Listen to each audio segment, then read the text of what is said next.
مرحبا واهلا وسهلا بكم في فيديو جديد. قبل ما نبدا، رمضان كريم وان شاء الله صيام مقبول مع الاهل والعيله. وبالنسبه للناس اللي في الغربه، حاولوا تكونوا مع اصدقائكم هيك ما تحسوش بالغربه. اليوم ان شاء الله فيديو خاص. اليوم نحن في قبل يوم من رمضان، من اول يوم في رمضان ان شاء الله. غدوه يكون اول يوم في رمضان في تركيا، فحبيت نعمل بكم جوله نشوفوا اجواء رمضان كيف تكون في تركيا. هل هي نفس الاجواء الايام العاديه او في تغيير؟ نعمل جوله خاصه في السوق، نشوفوا الاسعار كيف، يعني اسعار غاليه رخيصه. قبل ما نبدا لا تنسوا الاشتراك في القناه وتفعيل الجرس حتى يوصلكم كل جديد.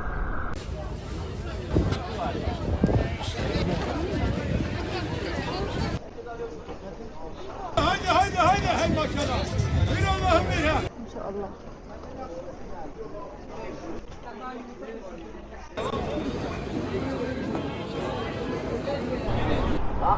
طبعا اول وجهه راح تكون عنا هي في سوق فندق زيدة. احلى شيء في سوق فندق زيدة انه قريب جدا من محطة الترامفاي تي رقم 1، واصلا اسم المحطة فندق زيدة. هذه يخليه من احسن الاسواق. طبعا هو سوق يقام يوم الجمعة فقط، بقية الايام تقريبا كل يوم في سوق في اسطنبول في منطقة مختلفة. فإذا كنت مثلا في منطقة لالولي أو أكسراي أو حتى إيمينونو، ممكن تجوا بالترامفاي تي رقم 1 اللي هو مقابلنا مباشرة.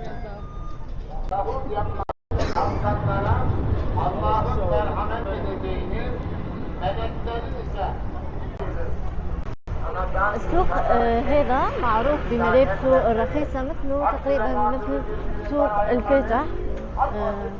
ما فماش اختلاف كبير يعني في الملابس. اليوم ان شاء الله راح نشوف الاجواء شهر رمضان في الاسواق الاسبوعيه كيف بتكون في اسطنبول.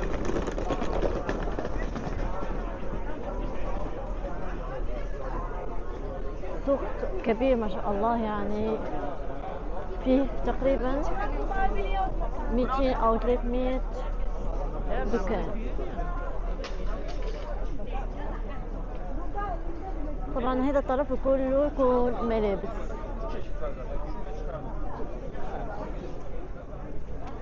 وهذه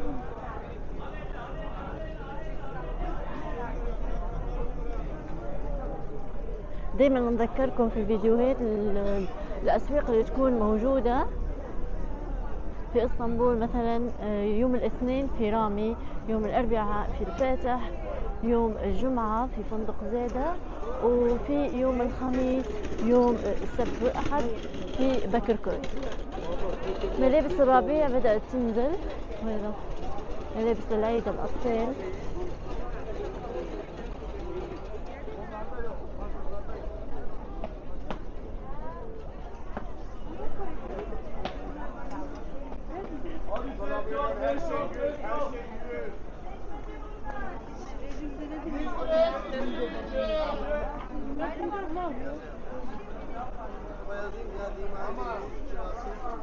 Ne yapıyorsun? Çekeyim şey. ما نحبش نطول عليكم في الفيديوهات، تقريبا الأسواق كلها نفس الشيء.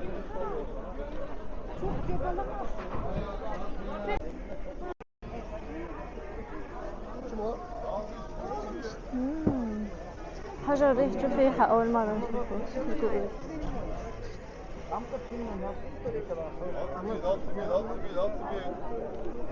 يعني صراحة ما شفتش شيء خاص برمضان، وأيضا مائدات إفطار ما أحلاها.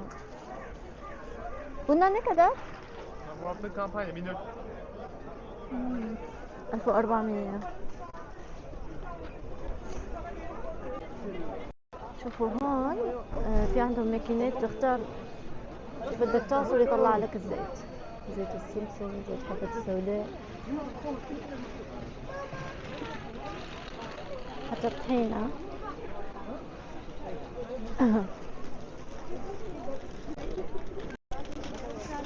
هون القبض، ورق العنب.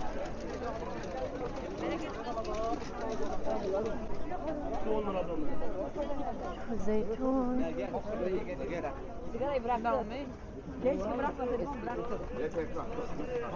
التمر ما شاء الله.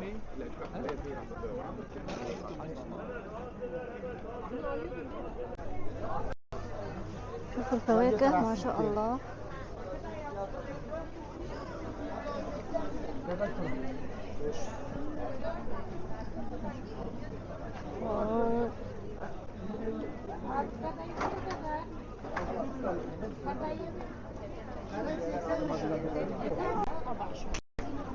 هون كل انواع فواكه الجافة موجودة عندهم، يعني هذا خاصة في رمضان. طبعا الحلقوم.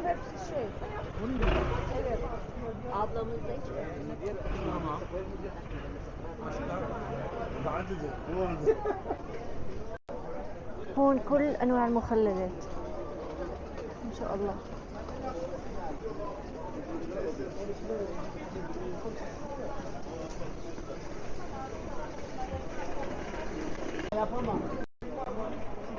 هون عندنا جبنة.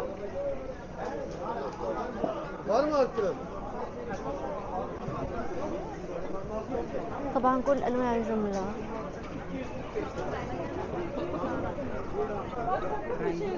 هذا سوق الخضار، يعني نعمل جولة.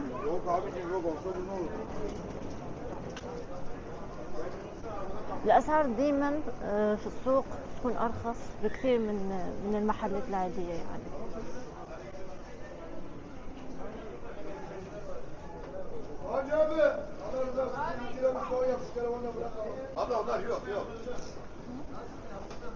الجبن ما شاء الله، الزبدة.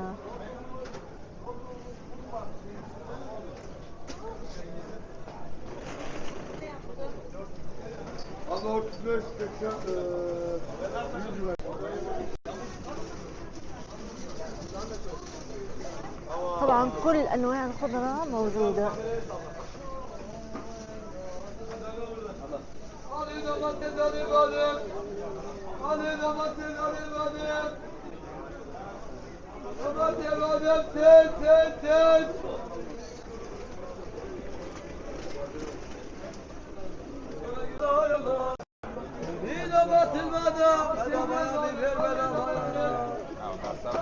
Çek kameraman çek. Hadi bakalım.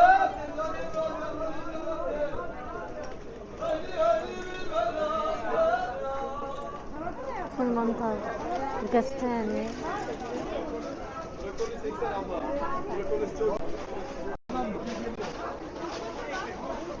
ما شاء الله التوت على بكير.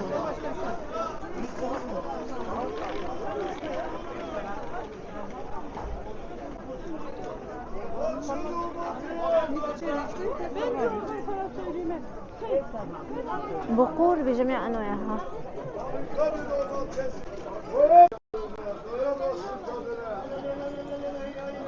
المعروف انه الاتراك في رمضان يعني بياكلوا الفواكه الجافة خاصة التمور، ورغم انه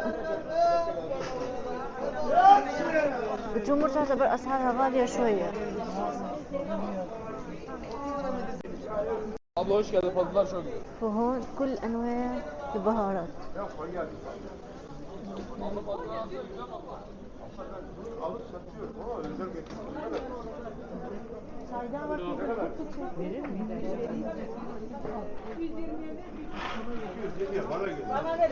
القرع، احنا في تونس نقولوا قرع.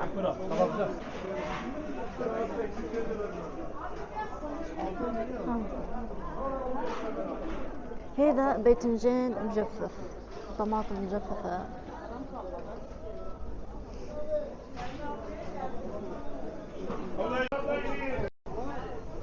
هذا محل كله جبن سجق. Evet, kampanya var bugün. Bugün kampanya var oğlum. Kampanyalı ürünler. Ay hoş geldin, buyurun. Evet, hurma. شو هذه جولاتش، ان شاء الله نعمل لكم فيديو كيفاش ياكلوها برشا في رمضان يعني. عندهم القضايف تبعهم هيدول يكونوا في كل المحلات.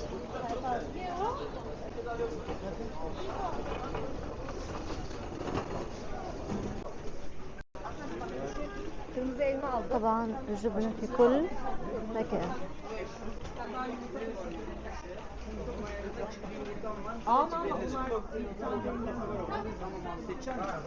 Sen düzgün bir şeyler var işte ya. Ben sana bırakıyorum yani. شوفوا حتى الخبز.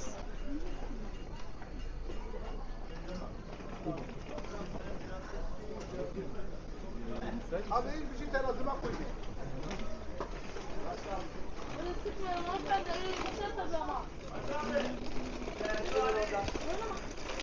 Telefona bakın.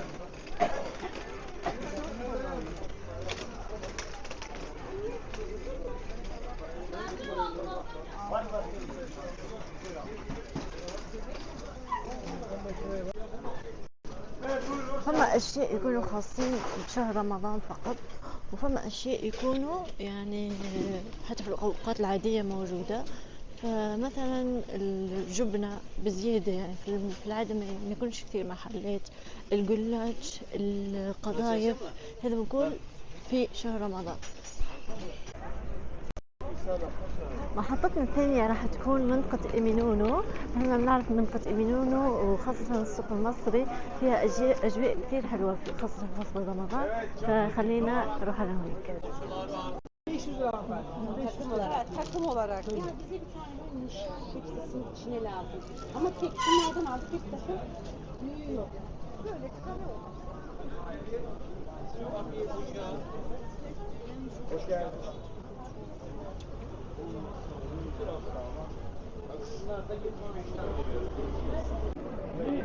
Sarmalar sarıyoruz, buyurun.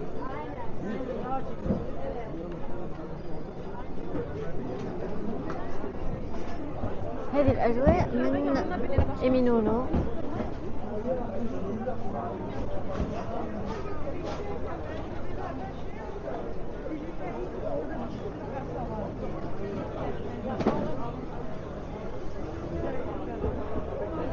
بارك ما شاء الله.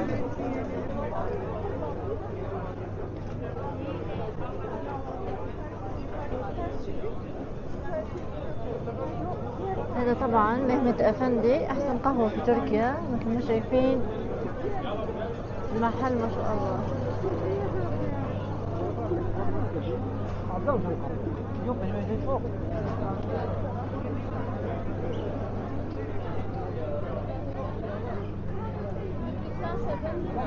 Bak nasıl kalın.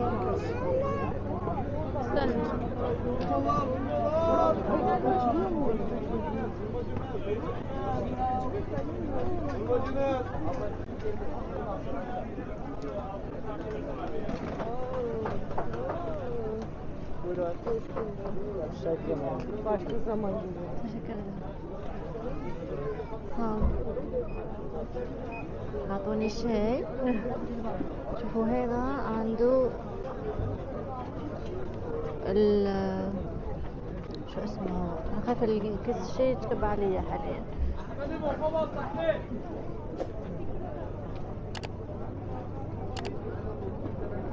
Cred că trebuie să traversăm pe lungul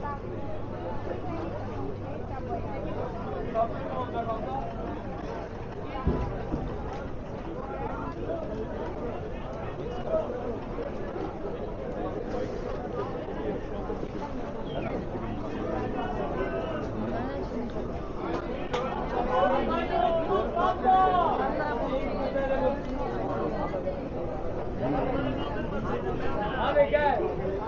En güzeli Murat, Murat. 342 kilo.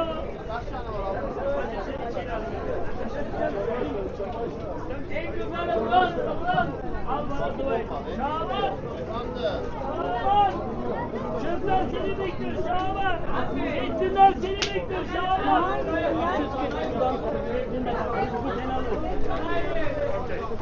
342 kilo. 342 kilo.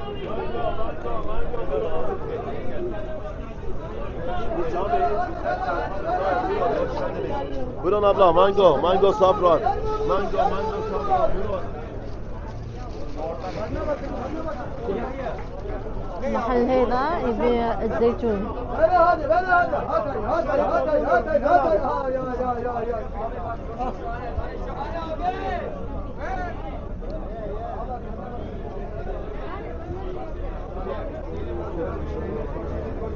طبعا كل انواع الجبنة عندنا.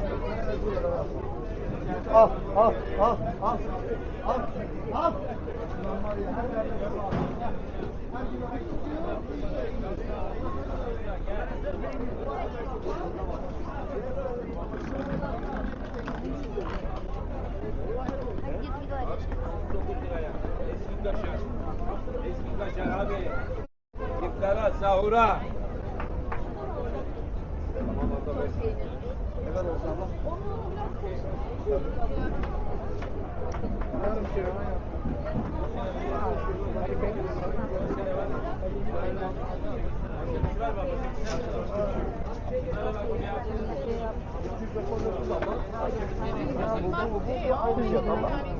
Normali 450 liradır bunlar.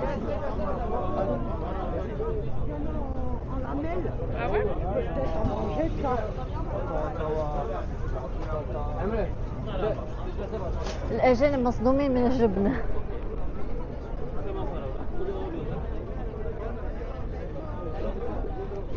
الحلقوم الشامية. شوفوا إذا جايين على اسطنبول مثلا حابين تاخذوا هدية بتاخذوهم من هنا الحلقوم، خاصة لأنه أرخص بكثير من الأماكن الأخرى. هون مثلا التمر ريحة البلاد، تمر تونسي.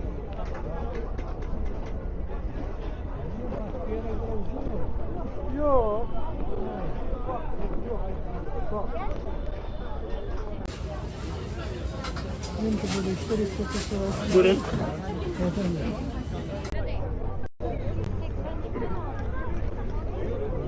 طبعا التمر في كل مكان.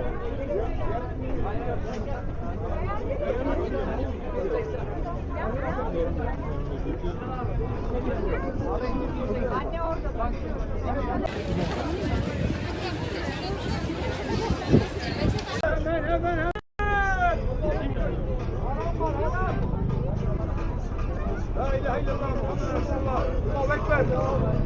الله اكبر. الله اكبر. الله اكبر. الله اكبر. من الأشياء الأخرى اللي تقام فقط في شهر رمضان في اسطنبول هي الخيم، خيم الأكل. شوفوا الخيم هذه حضروا فيها إن شاء الله لأول يوم في رمضان اللي هو غدوة، وهذه كلها خيم تكون غدوة فيها إفطار جماعي، طبعا دعم من الدولة. صراحة أنا من محبين السميت جدا، استغرب الناس كيف ما تحبش السميت، فاشتريت لي واحدة سميت أودع فيها لأنه بتوقع انه راح يصير شهر ما ناكل السميت، فاخر هذه اخر سميته قبل شهر رمضان.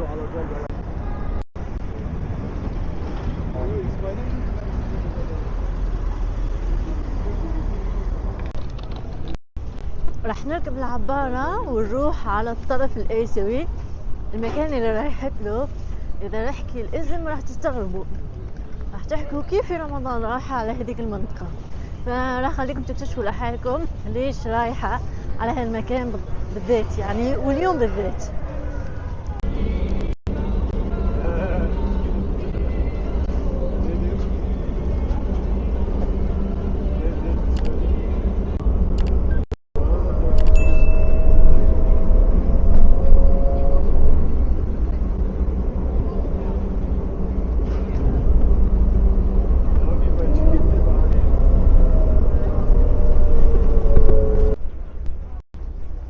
وصلنا على الطرف الآسيوي تحديدا، أكيد عرفتوا لمنطقة كاديكوي. في العادة منطقة كاديكوي يكون فيها صيام الناس أقل واهتمامهم بالدين أقل، وكلنا نعرف هذا الموضوع. لكن المرة هذه وأول مرة في شيء كثير حلو عملوه في منطقة كاديكوي، وقبل بيوم رمضان اجيت مصور لكم. هو في الليل أحلى. يلا نكتشف شو هو المكان.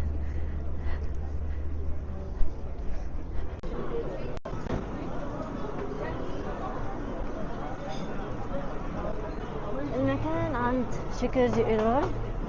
شوفوا عامل ديكور على رمضان كثير حلو الصراحة. انا كثير حبيت.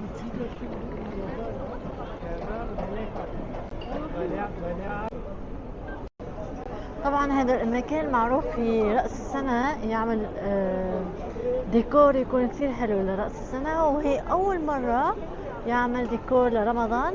في الليل يكون أحلى، إن شاء الله نرجع نصور بالليل. وطبعا في عنده حلويات كثير حلوة. هون جنبه مباشرة في عاصي كنافة، أطيب كنافة باسطنبول.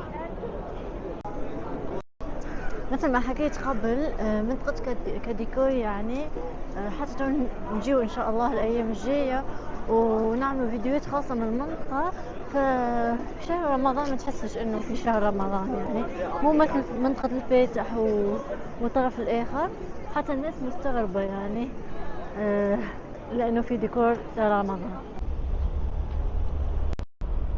حاليا راح ادخل على ماركت واوريكم شو المنتجات اللي تنزل فقط في شهر رمضان، لانه في منتجات معينة ما بتنزل الا في شهر رمضان في تركيا. شوفوا من بين المنتجات هو مشروب رمضان شربتي 34 ليرة. في قلت حتى هي،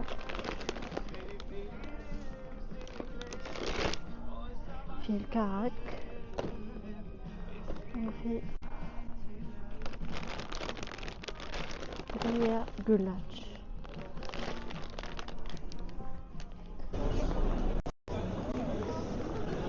رجعنا في الليل حتى نصور لكم المنظر الحلو هذا.